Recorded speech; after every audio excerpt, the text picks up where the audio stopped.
Welcome to political గుసగుస. ప్రస్తుతం రాష్ట్ర వ్యాప్తంగా కొనసాగుతున్న పీసీసీ ప్రెసిడెంట్ వైఎస్ షర్మిల యాత్రకు మంచి స్పందన లభిస్తూ ఉండడం కాంగ్రెస్ వర్గాల్లో జోష్ నింపుతుంది.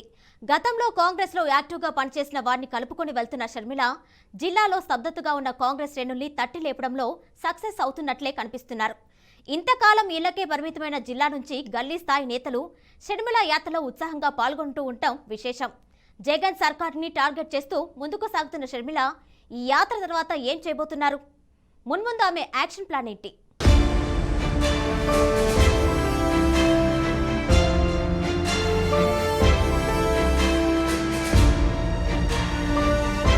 రాష్ట్ర విభజనతో కకావికలమైన కాంగ్రెస్ శ్రేణుల్లో పీసీసీ అధ్యక్షురాలు షర్మిల జిల్లా పర్యటనలతో కొత్త ఉత్సాహం కనిపిస్తోంది. కనుచూపు మేరలో కూడా కోలుకోలేదని అంతా భావించిన కాంగ్రెస్లోకి వైఎస్ కుమార్తె ఎంట్రీ ఇచ్చి వచ్చి రాగానే తన అన్న జగన్ నేతృత్వంలోని వైసీపీ ప్రభుత్వం పైన విరుచుకుపడుతున్న తీరుతో ఆ పార్టీ వారిలో ధీమా పెరుగుతోంది. మనకు స్పెషల్ స్టేటస్ కాదు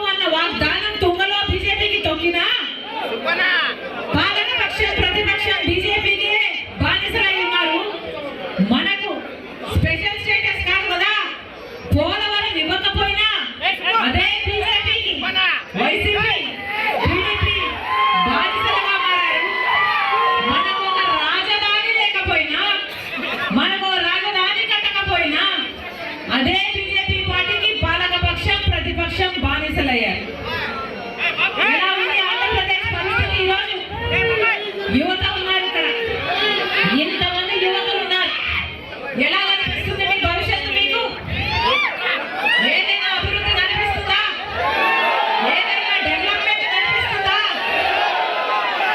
ఉద్యోగ కనీసం కష్టపడి చదివితే ఆ రోజుల్లో ఎలా ఉండేదో తెలుసా? రాజశేఖర రెడ్డి గారు ముఖ్యమంత్రిగా ఉన్నప్పుడు ఆయన ఒక డైలాగ్, రాజశేఖర రెడ్డి గారికి ఒక డైలాగ్ చెప్తా, మీరు ఏది కావాలంటే అది చదువుకోండి,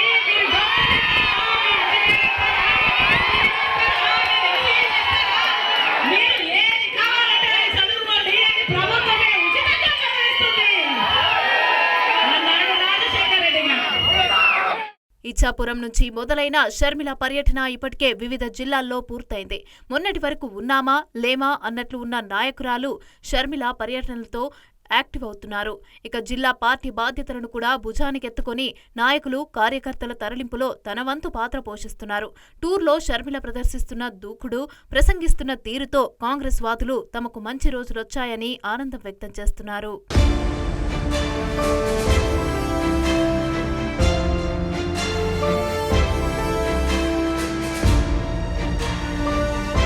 ఈ జిల్లాల పర్యటనలు ముగిశాక విజయవాడ కేంద్రంగా షర్మిల రానున్న ఎన్నికలపైన దృష్టి పెట్టనున్నారు.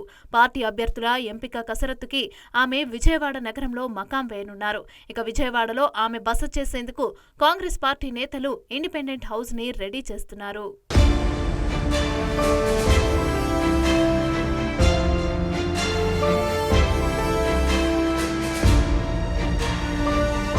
విజయవాడలోని ఇంట్లోనే ఉంటూ అక్కడి నుంచే పని చేయిస్తున్నారు షర్మిల.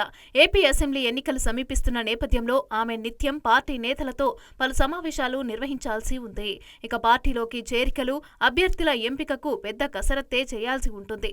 అంతేకాదు ఏఐసీసీ నేతలు కూడా విజయవాడ వచ్చి ఎన్నికల ప్రచారంలో పాల్గొంటారు. దాంతో ఆమె వారికి అందుబాటులో ఉండాలి.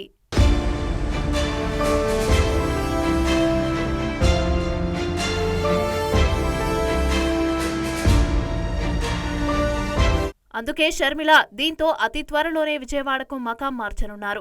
పార్టీ వదిలి వెళ్లిన వారిని తిరిగి పార్టీలోకి రప్పించటం, పార్టీ ఓటు బ్యాంకును మళ్లీ పార్టీ వైపు మళ్లేలా చేయటం వంటి గురుతర బాధ్యతలు ఆమెపైన ఉన్నాయి. ఇక ఆ లెక్కలతోనే కాంగ్రెస్ హైకమాండ్ వైఎస్ కుమార్తెకు కీలక బాధ్యతలనైతే కట్టబెట్టింది. అందులో భాగంగానే సీట్లు దక్కని ఇతర పార్టీల్లో నుంచి నేతలను తమ వైపు తిప్పుకునేందుకు ఏపీ కాంగ్రెస్ నేతలు ప్రయత్నాలు మొదలుపెట్టేశారు. ఇక షర్మిల సైతం జగన్ ని టార్గెట్ చేస్తూ పార్టీ ఓటు బ్యాంకుని తిరిగి ఆకట్టుకునే పనిలో పడ్డారు.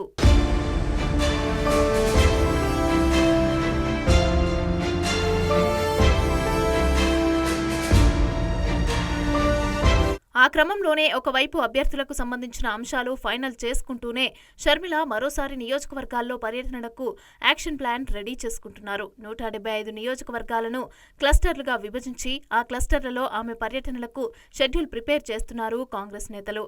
ఇక క్యాండిడేట్ల ఎంపికతో పాటుగా నియోజకవర్గంలో స్థానికంగా ఉన్న నేతలను కూడా తిరిగి కాంగ్రెస్లోకి తీసుకుని రావటానికి ఆ పర్యటన కూడా ఉపయోగపడుతుందని కాంగ్రెస్ శ్రేణులు లెక్కలు వేసుకుంటున్నాయి. ఇక మొత్తానికి ఏపీ కాంగ్రెస్ ను ట్రాక్ ఎక్కించడంలో సక్సెస్ అవుతున్నట్లే కనిపిస్తున్నారు షర్మిల.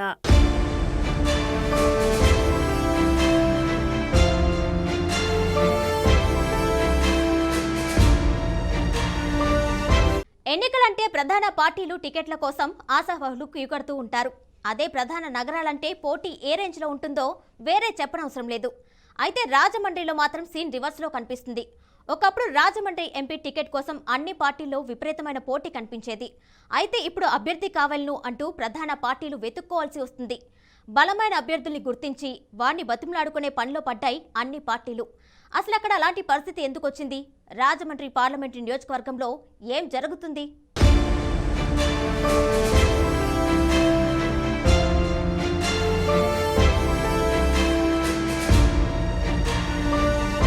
ప్రస్తుతం రాజమండ్రి ఎంపీగా పోటీ చేయడానికి సమర్థుడైన అభ్యర్థి లేక అన్ని పార్టీలు కూడా సతమతమవుతున్నాయి.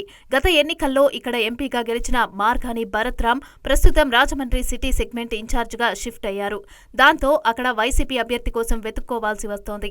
అలాగే గత ఎన్నికలలో టీడీపీ తరపున పోటీ చేసిన మాజీ ఎంపీ మురళీమోహన్ కోడలు మాగంటి రూప ఎన్నికల తర్వాత పత్తా లేకుండా పోయారు. మరోవైపు 2014లో టీడీపీ బీజేపీ పొత్తులో భాగంగా అప్పట్లో రాజమండ్రి సిటీ నుంచి బీజేపీగా ఎమ్మెల్యేగా ఆకుల సత్యనారాయణ ప్రస్తుతం రాజకీయాలకు దూరమవటంతో బీజేపీ సరైన నాయకుడే లేకుండా పోయారు.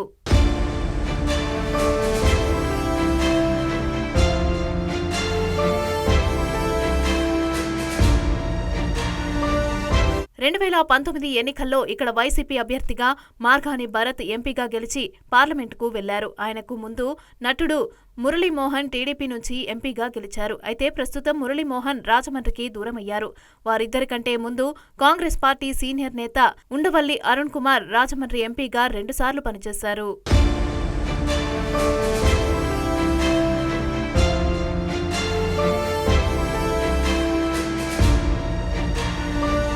ప్రస్తుతానికి వస్తే ఏ పార్టీ కూడా పలానా వ్యక్తి ఎంపీ అభ్యర్థి అని చెప్పుకోలేని స్థితిలో ఉన్నాయి. ఇక వైసీపీ టికెట్ రేసులో 2-3ఉన్నారని పార్టీ వర్గాలైతే చెప్పుకుంటున్నప్పటికీ సదరు అభ్యర్థులు మాత్రం పోటీకి సుముఖంగా లేరని తెలుస్తోంది. ఆ ముగ్గురిలో డాక్టర్ గూడూరి శ్రీనివాసరావు, డాక్టర్ అనుసూరి పద్మలత పేర్లైతే ప్రధానంగా ఫోకస్ అవుతున్నాయి. ఇక వీరితో పాటు కాకినాడకు చెందిన గుబ్బల తులసి కుమార్ పేరు కూడా వినిపిస్తోంది. అయితే వీరిలో ఎవరూ ఇప్పటిదాకా బయటపడటం లేదు. ఎంపీ క్యాండిడేట్ తన పరిధిలో 7 అసెంబ్లీ సెగ్మెంట్ల ఖర్చులు కూడా భరించడాన్ని కండిషన్ వారిని కట్టిపడేస్తోందట. తమకు తాము పోటీ చేసేందుకు సిద్ధంగా ఉన్నప్పటికీ కూడా ఎమ్మెల్యే అభ్యర్థుల ఖర్చులు భరించలేమంటూ కూడా వారు చేతులెత్తేస్తున్నారట.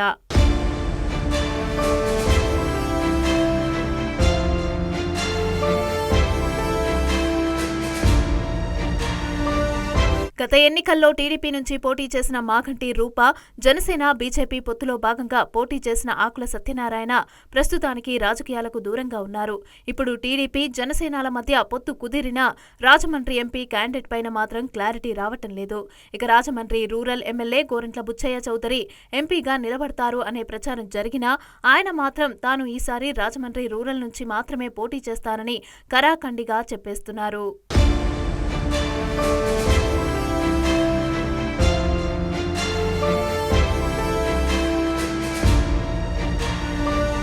ఇక జనసేన విషయానికి వస్తే టీ టైం వ్యవస్థాపకుడు తంగెళ్ల ఉదయ్ శ్రీనివాస్ ఇక్కడి నుంచి ఎంపీగా పోటీ చేస్తారని జనసేన శ్రేణులు అంటున్నాయి.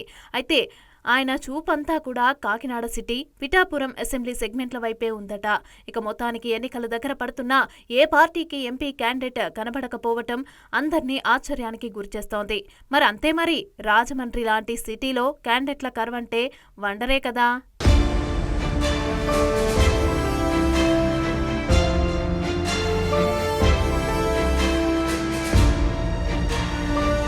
పొలిటికల్ గుసగుసలో షార్ట్ బ్రేక్ తీసుకుందాం.